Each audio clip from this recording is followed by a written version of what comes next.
Hello friends, நான் இன்னைக்கு carrot halwa பண்ணி காட்ட போகிறேன். கேரட் ஹல்வாவா? எத்தனையோ பேர் பண்ணி காட்டிட்டாங்களே, நீ என்ன புதுசாக பண்ண போகிறேன்னு கேட்குறீங்களா? ஆமாங்க, புதுசாக தான் பண்ண போகிறேன். நீங்கள் கேரட் ஹல்வாவை ப்ரெஷர் குக்கரில் பண்ணி பார்த்துருப்பீங்க, பேனில் பண்ணி பார்த்துருப்பீங்க, ஏன் கடாயில் கூட பண்ணி பார்த்துருப்பீங்க, மண் சட்டியில் பண்ணி பார்த்துருப்பீங்களா? இப்போ பார்ப்பீங்க.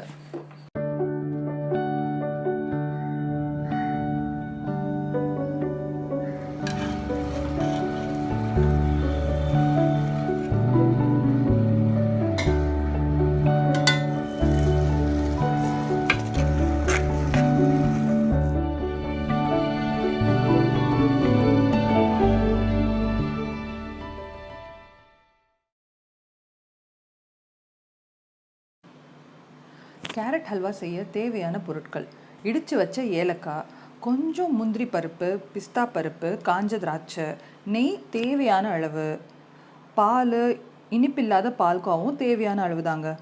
ஊட்டி கேரட் துருவி வச்சுருக்கேன், நீங்கள் சாதா கேரட்டும் யூஸ் பண்ணலாம். ப்ரௌன் சுகர் தேவையான அளவு.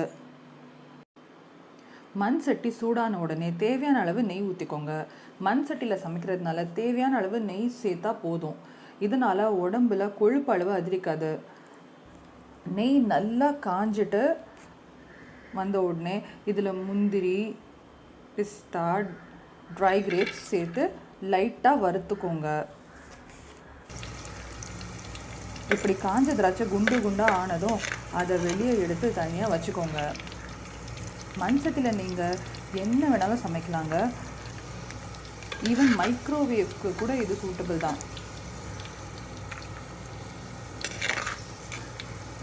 முந்திரி பருப்பும் பாருங்கள், நல்லா கோல்டன் கலரில் வந்திருக்கு.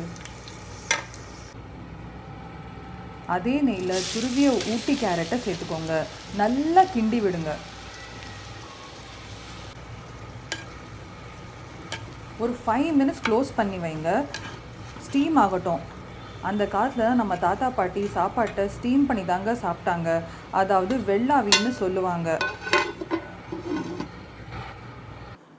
ஏன்னா ஸ்டீம் பண்ணுறதுனால சாப்பாட்டோட ஊட்டச்சத்து சுத்தமாக குறையாது. இதனால தான் அந்த காலத்து ஆளுங்க அவ்வளோ ஆரோக்கியமாக இருந்தாங்க. மண் சட்டி சமையல் ஸ்டீம் பண்ணுற மாதிரி தாங்க. சாப்பாட்டோட ஊட்டச்சத்து, அதாவது நியூட்ரிஷன் சுத்தமாக குறையாது. 5 மினிட்ஸ் ஆயிடுச்சு, நல்லா ஸ்டீமும் ஆயிடுச்சு.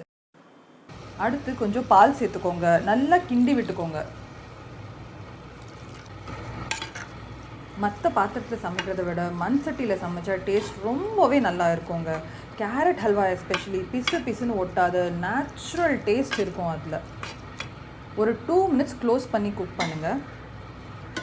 நம்ம தாத்தா பாட்டி வீட்டில் நான் மண் சட்டியில் சமைச்சதுனால தாங்க அவ்வளோ டேஸ்ட் இருந்தது சாப்பாட்டில். 2 மினிட்ஸ் ஆயிடுச்சு, நல்லா குக்கும் ஆயிடுச்சு. இப்போ கேரட் ஹல்வா பாதிக்கு பாதி ஆயிடுச்சு, உங்களுக்கே தெரியுது.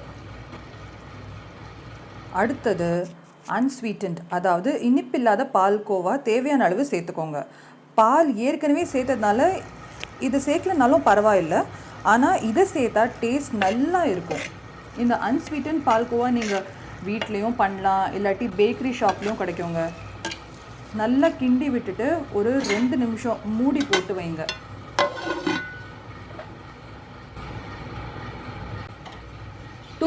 ஆயிடுச்சு. அடுத்தது இதில் ப்ரௌன் சுகர் சேர்க்கலாம். ப்ரௌன் சுகரில் calcium, phosphorus, magnesium, zinc, selenium, iron இருக்குங்க. ரொம்பவே ஹெல்த்தி.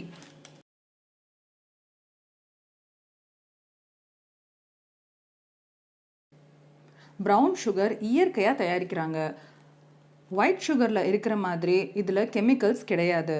ப்ரௌன் சுகரில் கேலரிஸ் ரொம்பவே கம்மி. ஸோ வெயிட் லாஸில் ஹெல்ப் பண்ணுது, அதாவது உடல் எடை குறையும்.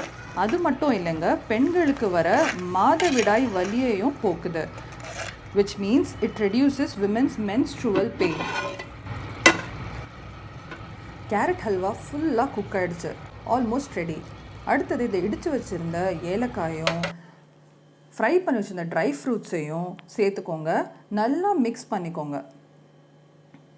Healthy carrot halwa is ready to serve.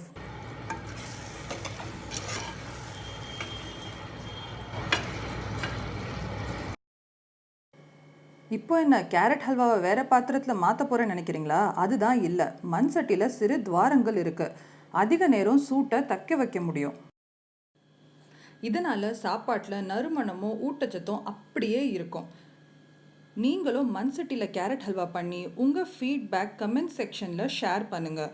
உங்களுக்கு இந்த வீடியோ பிடிச்சிருந்துச்சுன்னா லைக் பண்ணுங்கள் அண்ட் என் சேனலை சப்ஸ்கிரைப் பண்ணுங்கள்.